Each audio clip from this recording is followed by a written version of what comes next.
নমস্কার। যুক্তি তর্ক সঙ্গে অর্কই আপনাদের স্বাগত। আপনাদের সঙ্গে আমি অর্কপ্রভ সরকার। আপনাদের কৃতজ্ঞতা জানাবার তো কোনো ভাষা নেই সহযোগিতা করার জন্য।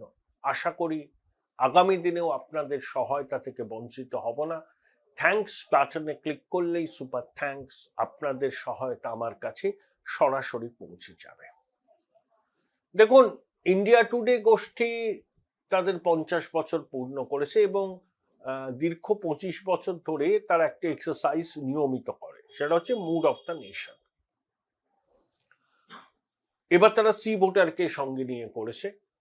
সেই মুড অফ দ্য নেশন সাম্প্রতিক যে সমীক্ষা তাতে কি উঠে এসছে যে এনডিএ 352টা আসন পেতে পারে এই মুহূর্তে ভোট হলে, আইএনডিআই এ জোট পেতে পারে 182টা আসন, আর বিজেপি পেতে পারে এককভাবে 287টা আসন। অর্থাৎ 10 বছর প্রধানমন্ত্রী, তারপরেও 1.5 বছর হয়ে গেল, 11.5 বছর প্রধানমন্ত্রী আছেন নরেন্দ্র মোদী, তার অ্যাপ্রুভাল রেটিং কিন্তু মোটেই কমেনি। যাই রাহুল গান্ধী বলুন না কেন, দেশের মানুষ মোদিজির প্রতি তাদের বিশ্বাসটাকে এখনো ধরে রেখেছেন। মোদিজি শ্লাঘাবোধ করতেই পারেন। এবং ইন্ডিয়া টুডে তো আর আপনি ইন্ডিয়া টুডেকে গদি মিডিয়া বলতে পারবেন না, বরঞ্চ ইন্ডিয়া টুডে খুব ক্রিটিক্যাল, এই গোষ্ঠীটাই খুব ক্রিটিক্যাল সরকারের কাজকর্ম সম্পর্কে। কোনো অসুবিধা নেই, তারা নিজেদের যে এডিটোরিয়াল পলিসি সেটা মেনেই চলে। সেখানে বাংলার কথা বলা হয়েছে। বাংলায় কি বলা হয়েছে? যে বিজেপির প্রাপ্ত ভোট 3% বাড়বে, 42%, 39 থেকে 42 এই মুহূর্তে। এটা লোকসভা নির্বাচনকে প্রেক্ষিত হিসাবে বলেছে, তাই বিধানসভার আসনের কথা বলেন। কিন্তু সি ভোটারের পক্ষে যিনি ছিলেন, আর ইন্ডিয়া টুডে গ্রুপের রাজ চেঙ্গাপ্পা ভদ্রলোকের নাম, তিনি কিন্তু বললেন যে কথাটা আমরা অনেকবার বলছি, প্রথম দিন থেকে আমি বলছি, আমার ভিডিও যারা দেখেন, এবার একেবারে কাঁটে টাক্কার, একবারে ফোটো পেনিসের জায়গায় আছে। এখনই যদি বিজেপি 42% ভোট পেতে পারে, তা তৃণমূল কত পেয়েছিল? তৃণমূল পেয়েছিল 45%, এরা 39%। তাহলে বিজেপির ভোট 3% বাড়লে তৃণমূলের ভোট তো ইনট্যাক্ট নেই, তৃণমূলের ভোট 1-1.5% কমেছে, এখন হয়তো 2% difference according to India today. তাহলে যখন নির্বাচন হবে, যা মুড পশ্চিমবঙ্গে একেবারে বাইপোলার, এখানে কারোর কিন্তু কোনো জায়গা নেই, তৃণমূল বনাম বিজেপি। সেই বাইপোলার রাজনীতিতে ঘাড়ের কাছে নিঃশ্বাস ফেলছে বিজেপি তৃণমূলের এখনো। তাহলে হিন্দু ভোট লোকসভা নির্বাচনে বিজেপি পেয়েছিল 55%। আমার ধারণা এখনই হিন্দু ভোটের কনসলিডেশন 59-60% এসে গেছে, নইলে বিজেপির 3% ভোট বৃদ্ধি দেখাতো না। এবং যতদিন যাবে হিন্দু ভোটের মেরুকরণ তত বিজেপির পক্ষে আসবে। ভারতবর্ষে সব থেকে বেশি হিন্দু ভোটের মেরুকরণ হয় গুজরাটে, 61%। আমার ধারণা পশ্চিমবঙ্গে 2026-এর বিধানসভা নির্বাচনে হিন্দু ভোটের মেরুকরণের বিষয়ে গুজরাটকেও পিছনে ফেলে দেবে পশ্চিমবঙ্গ। দেখুন, আমি প্রথম থেকে একটা কথা বলে আসছি, আপনারা সহমত পোষণ করবেন কিনা জানি না, ভিন্ন মত করতে পারেন। ধরুন আপনি একেবারে হার্ডকোর বিজেপি সাপোর্টার, বা আপনি হার্ডকোর তৃণমূল সাপোর্টার, আপনাদের ভোটে কিন্তু বিজেপি সরকারও করবে না বা তৃণমূল সরকারও করবে না। তাহলে সরকার গড়া বা ফেলার চাবিকাঠিটা কাদের হাতে থাকে? যাদেরকে বলা হয় সাইলেন্ট মেজরিটি। এই সাইলেন্ট মেজরিটির সিংহভাগ এবার পরিবর্তন চাইছেন। ঠিক 2011 সালে এই সাইলেন্ট মেজরিটি কিন্তু বামফ্রন্টের গণেশ উল্টে দিয়েছিল, আর 2026-এও এই সাইলেন্ট মেজরিটির সিংহভাগ পরিবর্তনের আকাঙ্ক্ষাকে হৃদয়ে ধারণ করছেন এবং তারাই কিন্তু ডিসাইডিং ফ্যাক্টর হতে চলেছেন। তারা রাস্তাঘাটে, মাঠে ময়দানে, চায়ের দোকানে সেভাবে নিজেদের রাজনৈতিক মত সোচ্চারে বলেন না, হয়তো ড্রয়িং রুমে বসে বন্ধু বান্ধব আত্মীয় স্বজনদের সামনে হয়তো তারা তাদের মনোভাব প্রকাশ করেন। তারা কিন্তু চুপ করে আছেন। এই চুপ করে থাকাটা শাসকের পক্ষে শুভ সংকেত নয়। কেউ কেউ ভেবেছিলেন নবীন বাবুর মতো একজন দক্ষ প্রশাসক 2024-এর উড়িষ্যার বিধানসভা নির্বাচনে বিজেডি ধুয়ে মুছে সাফ হয়ে যাবে।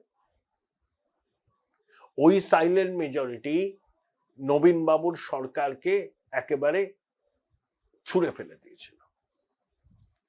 সেই সাইলেন্ট মেজরিটি এবার কিন্তু পশ্চিমবঙ্গে পরিবর্তন চাইছে। তাদের মনোভাবের প্রতিফলন অনেকটাই এসছে মুড অফ দ্য নেশনে। যেহেতু তারা অ্যাসেম্বলির সিটকে প্রেডিক্ট করেনি, এই পার্সেন্টেজে বিজেপি কটা সিট পাবে বা তৃণমূল কটা পাবে সেটা বলা যায় না, কিন্তু এখন যা পরিস্থিতি, এই মুহূর্তে ভোট হলে বিজেপি 125টার কাছাকাছি আসন পাবে, 125টা। তৃণমূল ধরুন পাবে 160টা, আর বাকি ধরুন আদার্স। বা তৃণমূল কমতে পারে, তৃণমূল ধরুন 150, বিজেপি ধরুন 125, 275, 19টা সিট আদার্স, লেফট, হুমায়ুনের দল, কংগ্রেস সবাই মিলে। তৃণমূল 200-র উপর না গেলে সরকার করতেই পারবে না, পারবেই না, শপথ নিতে পারবে না সেই সরকার। আর বিজেপি এখন 125 যদি পায়, ক্রিটিক্যাল মাস পেতে একটু দূরে দাঁড়িয়ে আছে। 2-2.5 মাস বাদে নির্বাচন, তখন হাওয়া আরো তীব্র হবে, প্রচারের ঘনঘটা শুরু হবে। তখন খেলার যে বিজেপির পক্ষে যাবে না তার কি গ্যারান্টি আছে? দেখুন বিজেপি কি ইস্যু করছে, সুশাসন, অনুপ্রবেশ, এবং একই সঙ্গে তারা এবার যে সংকল্পপত্র বা ম্যানিফেস্টো করবে তাতে সেক্টর স্পেসিফিক তাদের প্রতিশ্রুতি থাকবে। যেমন শিল্পে বিনিয়োগ, কর্মসংস্থান, শিক্ষার ক্ষেত্রে নিয়মিত এসএসসি প্রাথমিকের পরীক্ষা, সরকারি কর্মচারীদের কেন্দ্রীয় হারে ডিএ, তারপর লক্ষ্মীর ভান্ডারের নামটা বদলে যাবে, তার অনুদান বাড়ানো, এবং বিজেপি শাসিত রাজ্যে মাতৃশক্তির জন্য যে যে সুযোগ সুবিধা দেয় সেখানকার সরকার, সেটাকেও সামনে রাখা হবে। লক্ষ্মীর ভান্ডারে করে দিদিমণি বারে বারে জিতবেন, এটা তো হতে পারে না। তবে এই ধরনের প্রকল্পে খয়রাতির প্রকল্প ভারতের অর্থ ব্যবস্থার উপর চাপ সৃষ্টি করছে। আর্থিক সমীক্ষা রিপোর্টে তা আছে, মুখ্য আর্থিক উপদেষ্টাও বলেছেন। এবং ভারতের বন্ড যেহেতু বিশ্ববাজারের সঙ্গে সংযুক্ত, তাই ঋণ নেওয়ার ক্ষেত্রে ভারতকে বাড়তি সুদ গুনতে হয়। সেখানে ঋণদাতারা শুধু ভারত কেন্দ্রীয় সরকারের আর্থিক স্বাস্থ্য দেখেন তা তো নয়, রাজ্যগুলোর আর্থিক স্বাস্থ্য দেখেন। কিন্তু দেখুন, জনমোহিনী রাজনীতি, কম্পিটিটিভ ইলেকটোরাল পলিটিক্সে এর থেকে মুখ ফিরিয়ে রাখা কোনো দলের পক্ষে সম্ভব নয়। প্রধানমন্ত্রী রেউরি কালচার বলেছিলেন, কিন্তু তিনিও বাধ্য হয়েছেন যে তার দলের এই খয়রাতির রাজনীতি করার থেকে। তিনি কিছু করতে পারেননি, কারণ ভোট বড় বিষম বালাই। তো সেক্টর স্পেসিফিক তো বলবেই। এবং বাংলায় যারা চৌর্যবৃত্তির সাম্রাজ্য দৃঢ়ভাবে বসেছে, এটা নিয়ে কারোর কোনো সন্দেহ নেই। অতি বড় তৃণমূল সমর্থকদেরও সন্দেহ নেই। আর শিল্প কলকারখানা ওগুলো এই জমানায় আসবে না, তৃণমূলের জমানায় ওগুলো আসবে না। শিল্পপতিরা বিশ্বাসই করেন না যারা শিল্প করতে পারে। তারা গালবড়া প্রতিশ্রুতি দেন আর বিনিয়োগ করেন গিয়ে উড়িষ্যাতে। ওসব আমাদের দেখা হয়ে গেছে। অমিত শাহ অরুণাচল আসামের সীমান্তে গিয়ে জনসভায় কি বললেন? আসামের 7টি জেলায় 64 লক্ষ অনুপ্রবেশকারী এসেছে। তার মধ্যে গোয়ালপাড়া আছে, ধুবড়ি আছে, নওগাঁ আছে। হেমন্ত বিশ্ব শর্মা কি বলেছেন?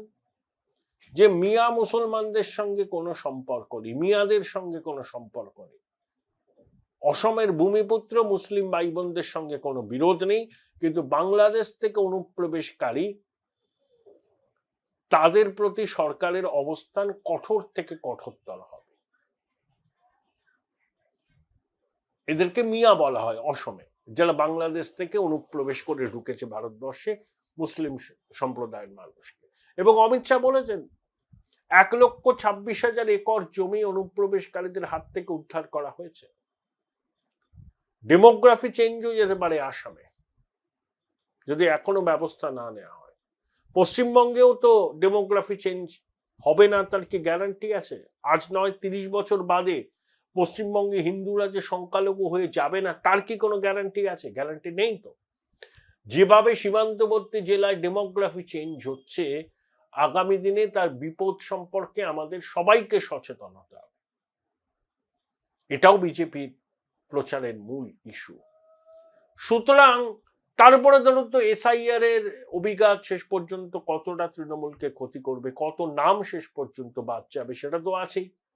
এবং নির্বাচনের আগে এজেন্সির তৎপরতা বাড়বেই বাড়বে, ইতিমধ্যে বেড়েছে। সবসময় যে সেন্ট্রাল বোর্ডস নিয়ে অভিযান করছে ওগুলো নয়, সুপ্রিম কোর্টে কিছু লড়াই চলছে। আমার ধারণা আইপ্যাককে কি বলবো আর কি, আইপ্যাকের জন্য সময় খুব ভালো যাচ্ছে না আগামী দিনে, এইটুকু আমি বলতে পারি। এই সব কিছুর অভিঘাত তো পড়বে ভোটে। তাই মুড অফ দ্য নেশন এখন বলছে 3% বিজেপির ভোট বেড়েছে লোকসভার তুলনায়। তো নির্বাচন হতে তো এখনো 2-2.5 মাস দেরি আছে, যদি ঠিক সময় হয়। তা সেটা আরো 4% বাড়বে না কে বলতে পারে? বাড়ার প্রভূত সম্ভাবনা আছে। এখনই ঘাড়ের কাছে নিঃশ্বাস ফেলছে তৃণমূলের বিজেপি। আগামী দিনে বাংলায় যে বিজেপির সরকার গঠন হবে না, এ কথা কেউ বুক ঠুকে বলতে পারে? গঠন হওয়ার সম্ভাবনা 50-50 এই মুহূর্তে। ধরুন না 50 বলবো না, তৃণমূলের পক্ষে 55, বিজেপির পক্ষে 45। আগামী 3 মাস খেলা অনেক ঘুরবে। ওই সাইলেন্ট মেজরিটি শেষ পর্যন্ত নির্ধারণ করবে বাংলার রাজনৈতিক ভাগ্য। Join Indian Institute of Hotel Management now. Right choice, right decision.